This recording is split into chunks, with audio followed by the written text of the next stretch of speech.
Huh?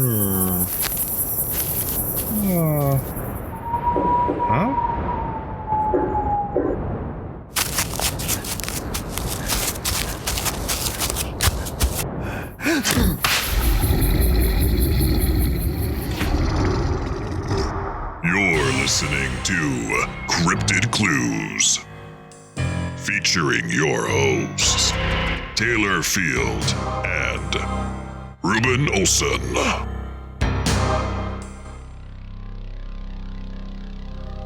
Hello, ladies and gentlemen. Welcome back to another episode of Cryptid Clues. I am one of your hosts, Taylor Field. And I'm your other host, Reuben Olson. Yes, and we are back. We got some great discussions for you guys today. Before we get into that, a couple of plugs.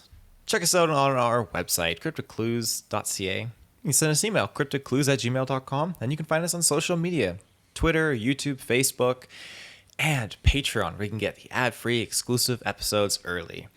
One more thing I want to shout out now, too, and I mentioned this to you, Reuben. I should have mentioned it off air, but it's probably been a while since you remember that I brought this up. I've noticed a few haters out there, and they've dropped some negativity our way, and rest assured, if it's because of the ads, there's not much I can do about that. That's what keeps the show afloat, just putting the ads out.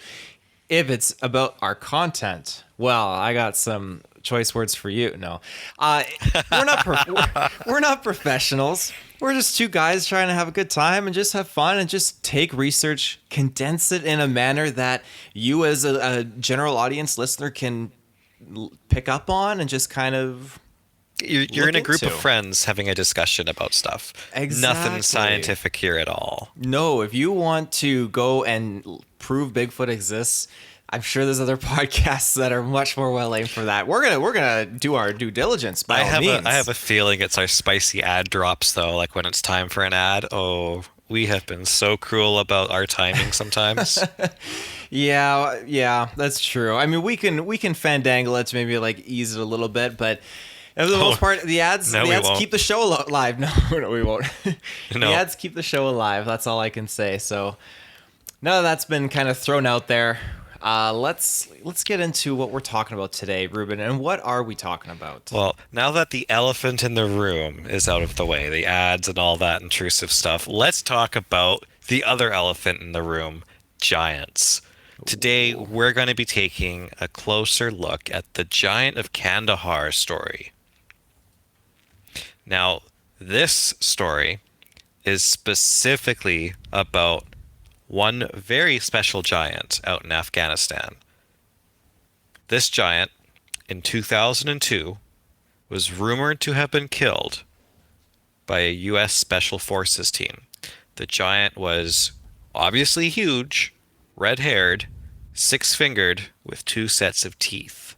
Now, in August of 2016, in a now deleted YouTube video, a YouTuber interviewed a man, a military contractor, known only by Mr. K, is how he would introduce himself, about his time present during a battle with the Kandahar giant.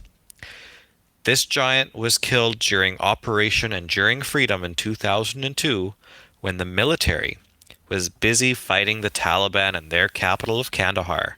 A group of soldiers were reported missing while out on patrol in a remote mountainous region.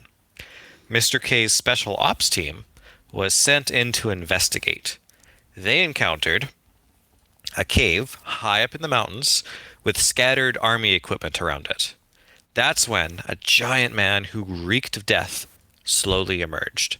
The giant is described as being 13 feet tall with all the aforementioned features, and it used a spear or some kind of a long, sharp object to kill one soldier of the unit before the rest of the special ops team immediately started gunning it down. And it took about 30 seconds of sustained gunfire using recon carbines and other anti-material rifles to take it down.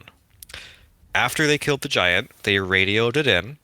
The troops loaded it into a Chinook helicopter, which carried it to a transport plane, where it was never to be seen again. The soldiers, interestingly enough, were, according to Mr. K, And this is the part that kind of makes me think a little bit. According to Mr. K, the soldiers were forced to sign a non-disclosure agreement to keep quiet. I'll come back to that later, as that might be the biggest burden on this tale. But before I dive into maybe picking apart this story, what are your initial thoughts on this, Taylor? So it's a very interesting account. First of all, going into this, like it's very specific. It's very detailed in many different aspects of the story. So much that it kind of makes me think: is this actually real? It seems too good to be true when you think about it. It has many associations not only to giants but to other cryptids that we've kind of talked about in the past. But I mean, getting the details of even like the helicopter that's going off, like I feel like, is it at its core one of those scenarios where this person has come forward and has disclosed this information? Who's going to believe them? The government doesn't have to worry about it, whatever. I've been made aware that there are other accounts that have come out of that region of the world where people have talked about, again, giants and that sort of stuff. Yeah, and if you've looked up any giant stuff at all, some of the most common traits among them are the 6 fingers, the 2 rows of teeth. Red hair is quite common around the world on giant stories and things like that. It fits the description of biblical giants that goes way back. There's lots of other references that we'll look at later. I find it interesting that out of all the different monsters and things, Mr. K chose to, if he made up a story, to make up a story about a biblical giant in Afghanistan.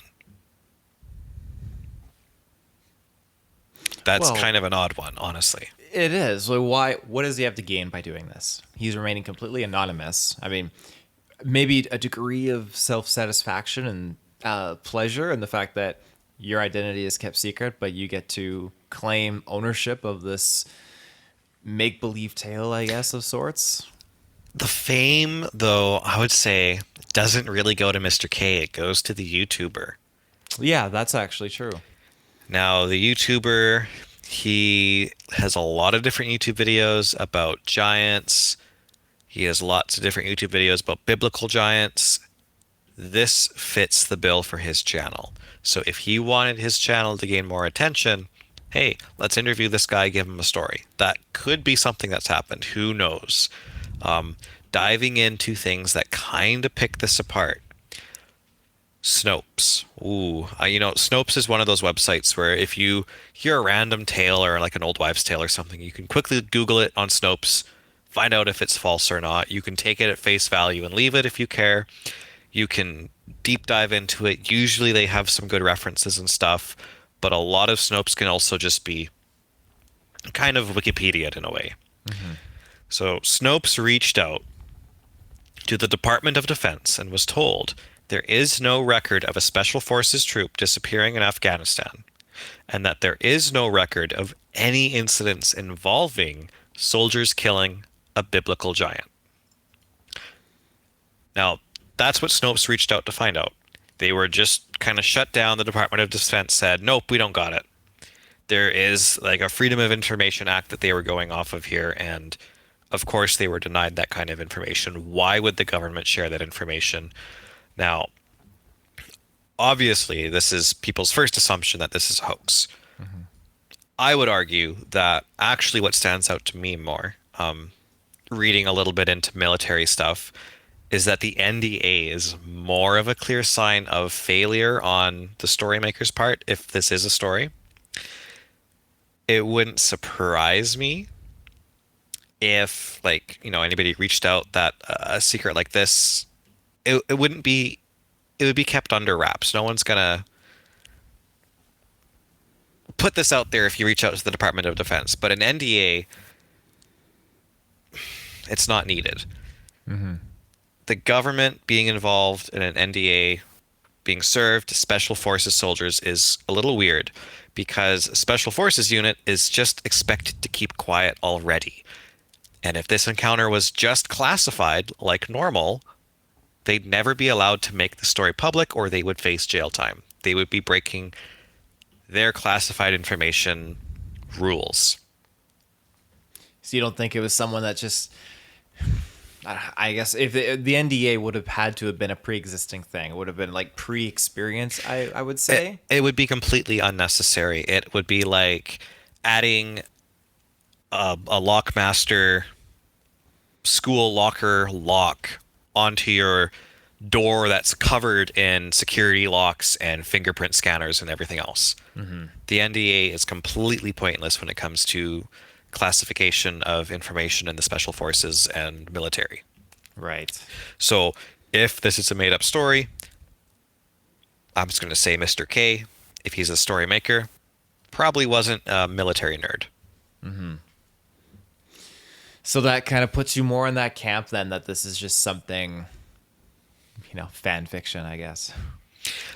It definitely makes me lean that way. Now, if maybe it was some kind of special NDA, like the government or whoever was involved said, whoa, this is like biblical proof, anti-evolution, whatever, we cannot have this out there. Here's a very special kind of NDA where if you ever say anything about this, we will kill you.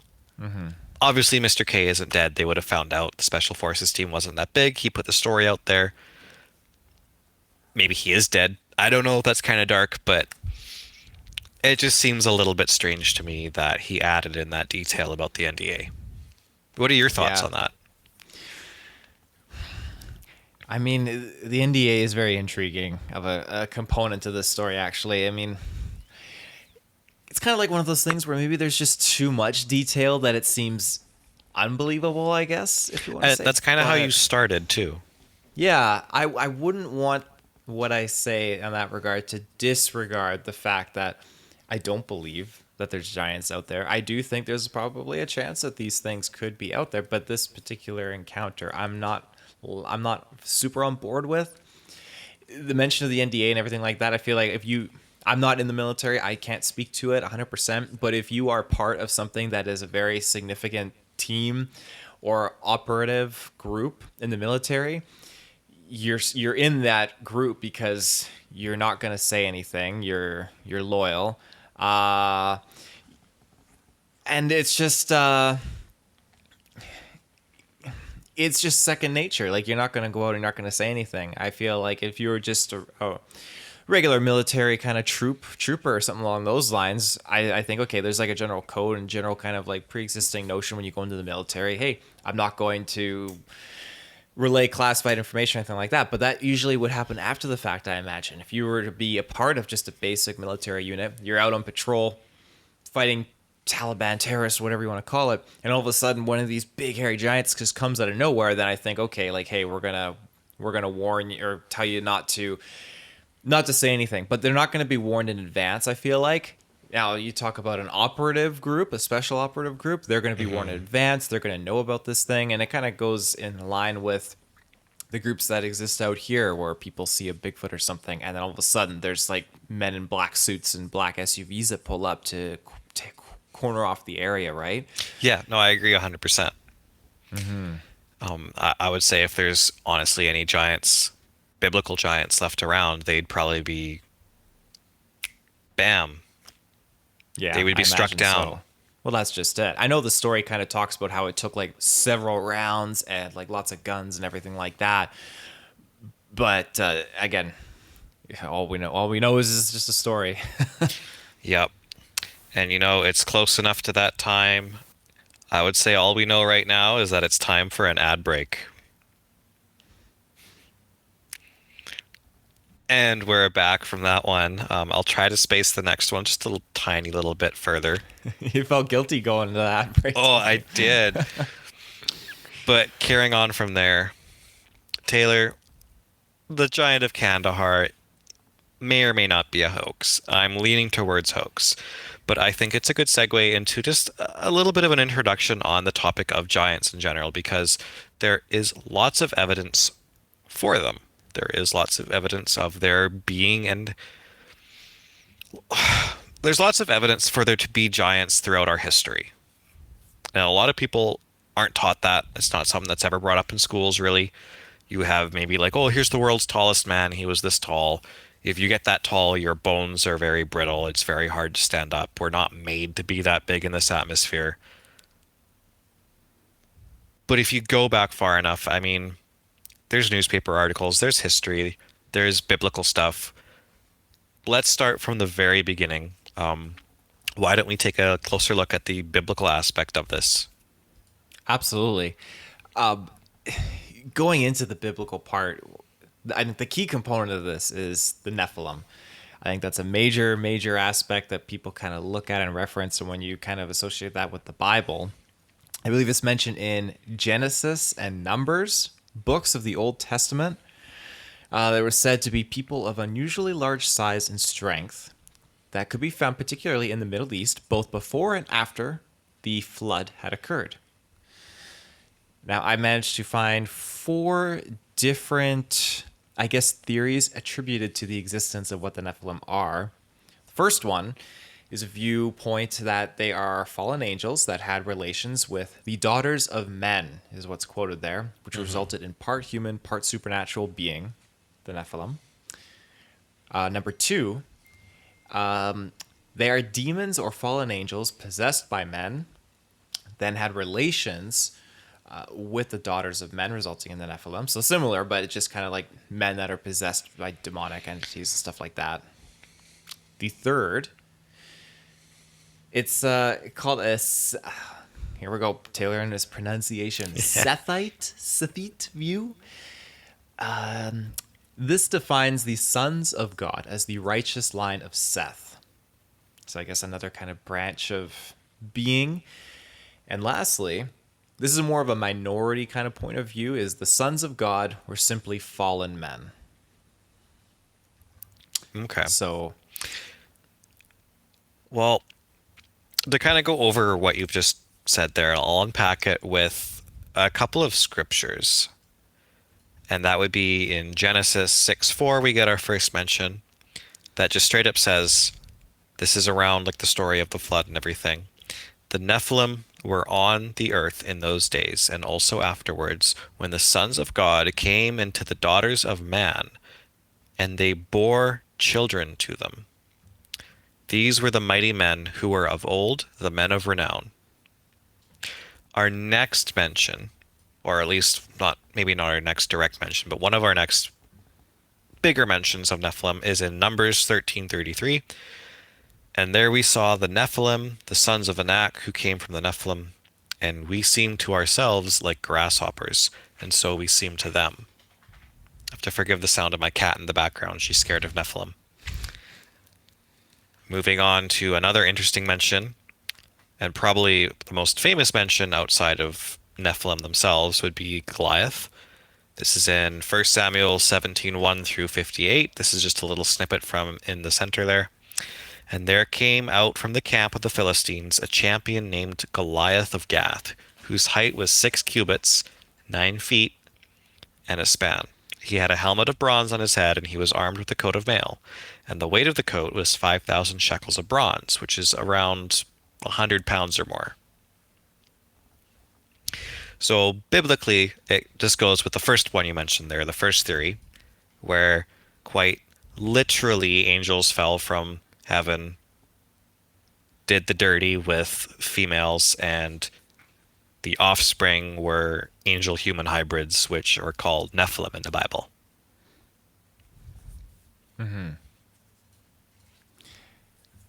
I mean, that seems like to be like the general consensus. That seems what most people tend to be agreeing upon, backed by certain phrasing in the Bible itself. I found, and this was kind of interesting, it kind of pulls from the Giant of Kandahar a little bit. This gentleman was someone who actually put out a lot more information based on it. I think he wrote some books on it as well. His name was L.A. Marzulli, and apparently he unveiled certain things from the United States that was covering up not only the Giant of Kandahar aspect, but other occurrences involving biblical prophecies, and specifically giants that were being withheld from the public. Oh. He's actually an author, author of 12 books, including a Nephilim trilogy, whereas his first 2 volumes actually dive into the government cover-ups of what he believes are the remains of Nephilim.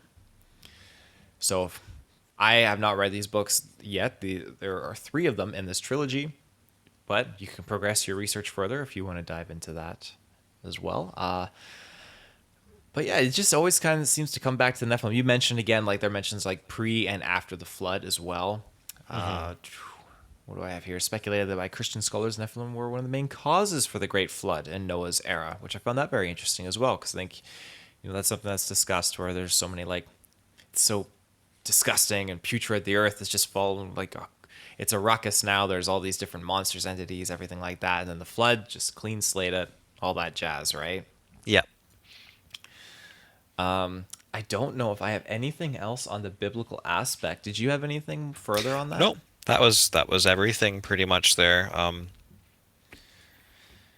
just kind of astounded at the fact that there's so much relevance to giants that are mentioned in the Bible, and again, different kind of components in history too, different parts of the world and different other religions that kind of touch upon giants. It's just kind of like baffling. Yeah, I mean, it's important to note, like, giants are a common historical fable. They appear in mythology time and time again, and they appear in native history around the planet. Yeah, and it just makes me kind of wonder what other parts of the world where these things have appeared in our history. And I've actually got some notes that I can touch upon with that, coincidentally. It's kind of like I did my research or something. So moving on from this, I found an interesting little bit of information called the giant. These words. The giant of Castelnau, Castelnau, Castelnau. It's a French word because we're going to France. So Castelnau. I don't know. Castelnau. I think that sounds like the most credible way of pronouncing it. Anyways, so if we were to look into the term, this is given to 3 bone fragments: a humerus, a tibia, and a femoral midshaft, discovered in 1890 by a French anthropologist named Georges. There's an S at the end of his name. Georges Vaquier de la Puge. I am so sorry. It's probably like George or Jorge, or I don't know. I can't pronounce. That's probably why we get the bad ratings. You know what? That's our listeners. They give us a shot and they hear our terrible mispronunciations and go, oh, these filthy Canadians and their pronunciations, no sense of culture. He's a French anthropologist. He was very well renowned. I should say, Reuben, have you heard of the giant of Castelnau? I saw it in passing when I was doing my research, and I did not dive into that one. No. Okay, so they were found in a sediment used to cover a Bronze Age burial tumulus, which is basically a mound of earth and stones raised over graves, like a barrows or a burial mound kind of thing. Okay. So this burial area wasn't confirmed to, but was suspected to date back to the Neolithic period, which is the last stage of the Stone Age.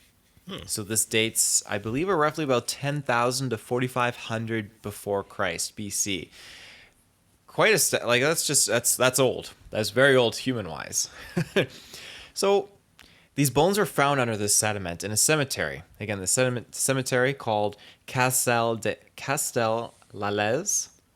which was in France. George's findings were published, and the giant's height was estimated to be roughly 3.5 meters, which is an equivalent of 11 feet 6 inches. His description is as follows of the bones, and I quote, "I think it unnecessary to note that these bones are undeniably human. Despite their enormous size, the first is the middle part of the shaft of a femur, 14 centimeters length, almost cylindrical in shape, and the circumference of the bone is 16 centimeters. The second piece is the middle circumference. Circumference? What did I say? Circumference. Circumference? There's another 1-star rating for us. Yeah, there is. We can't even pronounce Canadian words. The word circumcision popped into my head, and I'm sorry, but my pronunciation went AWOL there. Circumference. Thank you. Oh my goodness. Circumcision, eh? Circumcision. Yep. Oh, I wonder if those giants were circumcised. I mean, it's a biblical aspect. Who knows what was going on at that time? You could take the flap of skin and make a coat. Oh my goodness. PG rating gone out the window, kids. There it goes. There it Another goes. 1-star rating for something completely That's different now. definitely a 1-star rating in there. The second piece is the middle and upper part of the shaft of the tibia. The circumference is 13 centimeters at the nutrient foramen. The length of fragment is 26 centimeters. The third, very singular, was regarded by good anatomists as the lower part of a humerus. The volumes of the bones were more than double the normal pieces to which they correspond. I find this Judging- quite humorous. There's the pun. Judging by the usual intervals of anatomical points, they also involve lengths almost double. The subject would have been a likely size of 3 meters. 50? No, we'll understand the 50 there. 3M, 50. Our So- poor listeners, they have to listen to us mispronounce. They listen to know. us joke about mispronouncing. And then we're just like at certain points, even on my notes, there was a certain point where I stumbled because I made some terrible typos. And I was reading straight off my notes. I'm like, oh God. We're not used to doing like the over remotely digitally like this. Usually we're used to doing it in person. We kind of bounce things back, and it's been a while too. You've been busy, and we just haven't had the time to kind of sit down and finally get into the groove of things. And now we're here, Yeah, so we're I just kind of getting apologize. back into the groove here. But anyways, back to the point on that topic here. So the bones were studied further on at a University of Montpellier. They were examined by several prominent figures, specifically a professor of pathological anatomy called Dr. Paul Louis and Andre Kierne, where he stated they represented a very tall race, but regardless, found them to be abnormal in the dimensions and labeled them as morbid growth. So on that note, I'm going to send us to a quick ad break, and we will be right back. And we're back. So, in 1894, additional large bones were discovered in France while excavator crews were working, specifically skulls that ranged from 28 inches to 32 inches in circumference. I heard scrolls for a second there, and I went Skrulls. full Marvel. Not the aliens, no. So this would stem from a race of men, roughly between the height of 10 to 15 feet tall. And that's based on the circumference of the skull diameter and everything like that, which is pretty crazy. And again, that kind of stacks in with these bones that this anthropologist discovered, which put this figure at about 11 feet 6 inches. Sounds accurate. Sounds like giants. It sounds like giants, yeah. Now, again, there are many accounts of actual giants, remains that are kind of found throughout, the area of France and stuff like that. I just wanted to hone in on these two specifically. Where are the bones now? I tried looking more into that, but it seems they have disappeared. Yeah. People talked about how it's impossible to validate most of this information. So, again, another instance of bones disappearing.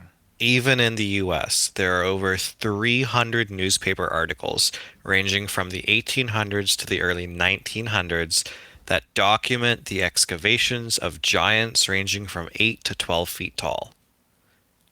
What happened to all of those? Well, the Smithsonian took possession of the remains and disposed of them. It's just really upsetting. I did a Campfire Clues episode not too long ago about like underwater cryptids kind of thing, like just like humanoids, like underwater humanoids, not mermaids. Not going to label it necessarily as that, but remains that were found, sent off to be looked at. It's like, oh, this is nothing, and they get disposed of. In short, that's what some of my information led to. And it's very sad to have such possible information of just these new pathways into what our history is and what we're currently trekking down, just be stripped away like that. It just seems so unfair. Can you imagine you find like some slick evidence of Bigfoot, you send it away for analysis, they send you back a paper that says, oh, it was nothing, and you never get your evidence back? It was what, like a bear paw? I think that's the standard go-to that people get when they actually find something out there. It's it's from a bear. It's really a Or like shame. hair. They say it's like, oh, this is from a deer. Yeah, from a deer, all that sort of stuff. So, again, there are many accounts of actual giants, as well as being found in South America. And that's actually where I found some of the stories of the Anunnaki that come into play.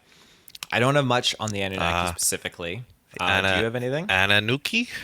Anunnaki, is that how you say it? Not Anunnaki? Oh, let's see here. Anunnaki, Ananuki. We're about to find out.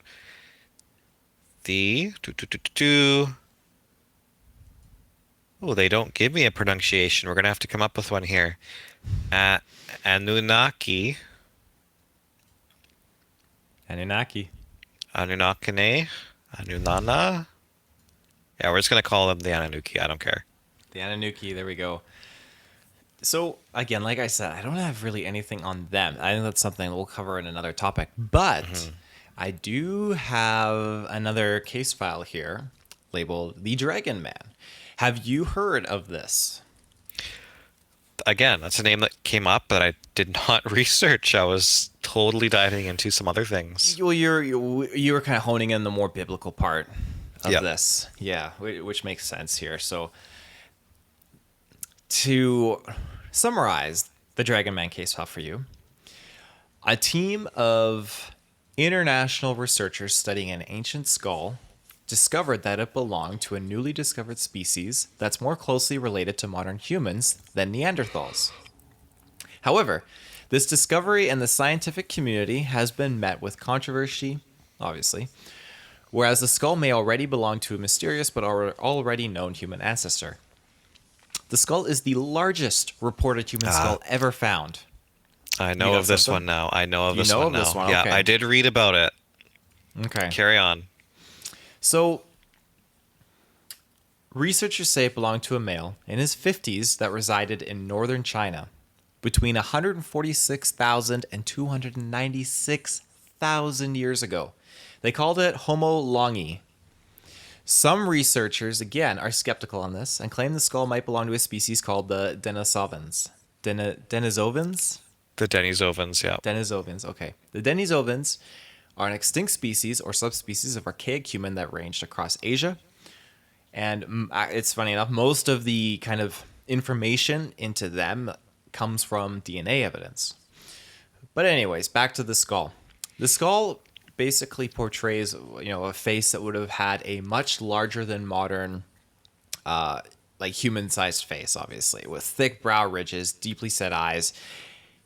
The thing, though, is the brain would have been around the same size as ours. Mm-hmm.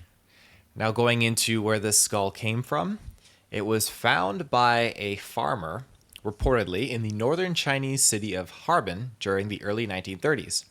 While he was working with a crew that was building a bridge, in 1933, the farmer took the skull and hid it in fear that Japanese forces during World War II would have taken it as basically a trophy. He hid it inside of a well out of fear of this. So, and that's a fair assumption. Interesting. During wartime, soldiers, I'm not going to say that nowadays because I have much respect for soldiers, and especially soldiers of all portions of the world in different periods. But there are certain people out there with that mindset, like, hey, I'm going to take this as a trophy. It's so obscure and different, like, war trophy, let's pop it on our shoulder, take some photos kind of thing. Like, you don't know, and you're going to be in fear, especially when it's a world war going on. Yeah. So he hid it in the well. The skull remained there in that well for most of the century until the farmer, again reportedly, told his grandchildren about it before his death in 2018. The skull was located and passed along to a Beijing university. If the skull does indeed represent a new human species, it's still largely uncertain what its physical appearance would kind of look like, and unclear how much they might have contributed to the history of modern humans. Again, it's very interesting when you look into the history, when you get into DNA portions, because there's so many different human species that they can kind of hone in on, like, oh, this person has a little bit of Neanderthal DNA and mixed in.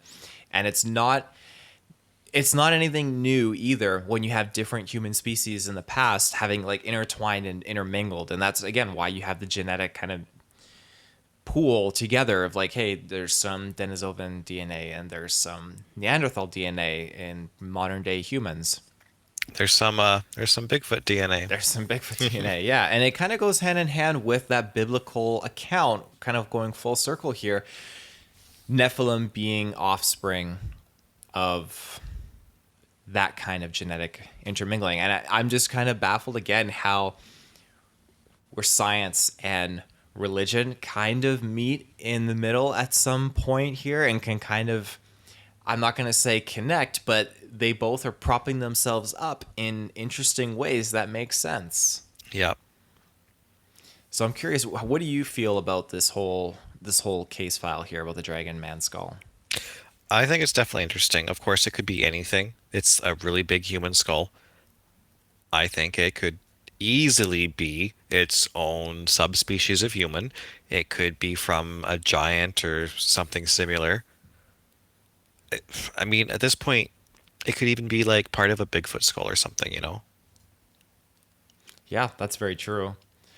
How do you feel about bones in general? Just I couldn't find much information on where the skull has ended up, but how do you feel in general about bones? Just, I mean, My skeleton is just waiting missing, to I guess. hatch. Oh, yeah, there you go. I feel like it doesn't surprise me that if you dig up a giant skeleton or something that would be unknown to science and people would have very divisive opinions about it, that it would get snatched up, taken away, disposed of. It doesn't fit in with our history. It doesn't fit in with what we know now. It's not the story that's being told. Yeah. Why would we want to go explore something new that could completely turn everything around? People don't do that anymore. History doesn't work that way anymore, unfortunately. So I think, with all those newspaper articles and everything, it gets to a point where there's just too much of it being said for me to doubt that there are not giant skeletons out there. It comes down to a point, too, where you can't deny everybody. You look back at like Greek legends of Hercules, Norse mythology, you could look at those and say those are fables. But then you get into like Britain and medieval history where giants, they just believed it. Giants once roamed the earth. You get into the Cherokee people that say, we have giants. They're called moon people. They were a race of people, 10 feet tall. They lived in caves. They were described to be white, excessively large, cannibalistic. There was excavations of bones in Tennessee, apparently, that back up these tales. There's the burial mounds. There's the sites near Plano, Texas, remains of human bones of enormous size. A jawbone that could slip around a human head. There's Navajo legends that speak of a similar race of giants, again, white, endowed with mining technology that dominated the West. They enslaved lesser tribes and had strongholds all throughout the land that the natives spoke of. And all those legends tell these giants as having double rows of teeth. Some of the stories talk about 6 fingers. Things that just, it lines up with every other story from around the globe. When you have that many people talking about the exact same points, the random things like 6 fingers or 2 rows of teeth, the fact that all these giants were mostly white or red-haired, it's the same as saying, hey, again, me bringing up Bigfoot again this episode, there's so many stories of Sasquatch around the planet. It's hard to deny at a certain point that you have so many people telling the same story. Yeah. You're absolutely right. I mean, there's something that's not adding up, and it just goes hand in hand, like you mentioned there, like so many people telling the same story. It's represented today in society with a whole variety of other cryptids. Yeah, and it's important not to be confused too. If you look at the medieval European giant tales and you really dive into them, and this is where I was starting to get lost with my notes, I would start reading a story about giants. There'd be like a particular man, a big mountain giant. They would say, oh, this is a friendly giant. And I thought, oh, I want to read about a friendly giant, And at the very, very end of the story, it's referred to as a woodwose or a wild man. And I go, oh, Well, I'm not reading about a giant anymore. We've kind of decided that is Bigfoot. That's a Sasquatch.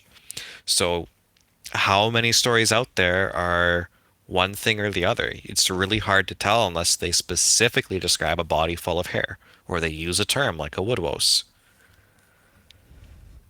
Yeah. And I think that's kind of the general consensus of giants today. I mean, most people might hear giant and think, oh, just massive, like walking behind the mountains kind of scale.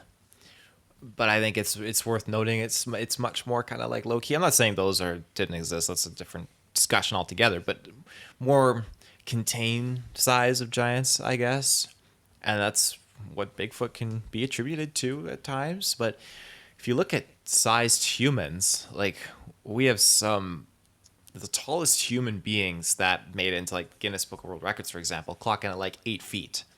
That is incredible. Yep. And that's like the smallest size of giants that got documented from excavations and stuff. Mm-hmm. There's so many new excavations and just like people are digging everywhere. We're finding new tombs and new pyramids and crypts and everything, and it's insane what they're digging up these days. So it's to no surprise that they're still finding more and more large bones, and it's always been something that's fascinated me watching. You were talking about books and stuff like that, watching movies and things when I was a kid and seeing giants represented. I do have a part of me in the inside, maybe it's like my inner child, that just wants to believe in giants. And if that is like attributed to being Bigfoot now and the adult me is just believing in the Bigfoot, then let's do it. Let's run with that. But I do think that there are giants, at least there was at one point, and we're finding evidence of it. We really are. It's just one of those things. I personally believe it all comes together, that Nephilim are a thing. Obviously, as a religious man, I take the Bible at face value. I look at that and go, okay, well, there's giants. Well, how do we explain some of these giants? Well, Bigfoot could explain it. It could also explain a lot of other mythologies. If you have some random angel DNA in people, it could create crazy things like centaurs or satyrs. It could create giants that are big with red hair or covered with full body hair.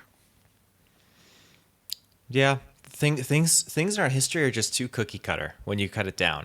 There is a very loose foundation of where we've come from and where we are now as a race, as a species, and things scarily and oddly enough seem to make a little bit more sense when you trickle in these little elements that shouldn't exist. And they shouldn't exist because we've been raised to not believe in these things, and we've been inserted into the societal stigma of how we're supposed to look at these things. But when you step back and you open up the doors to these little things coming in, it just kind of all makes sense. So I would tend to agree, honestly. I think when it comes down to it, going back to our original Giant of Kandahar could be a hoax. I believe giants existed, but for that specific story, Taylor, do you think that that particular instance is more than likely a hoax, or do you think you could believe in it?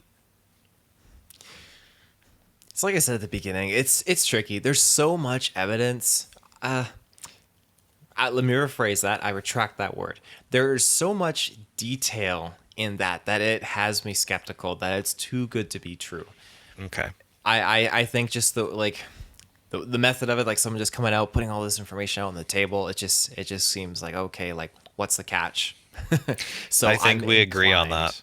Yeah, I'm inclined to kind of roll with it being a hoax, but I'm not inclined to say that these things are not actually existing over there. Yeah, I would say I believe in giants. Obviously, I believe in Bigfoot. I believe in a few other cryptids as well. I don't necessarily think the Giant of Kandahar is a real tale. I think it's based off of a real belief of giants, but I don't think that instance happened. Yes, I agree. Just to know one more thing, I do think that when the military was prominently stationed over there, they did encounter things very inexplainable and classified things that we will not be allowed to know. But again, the story itself, yeah, I don't believe it. Absolutely.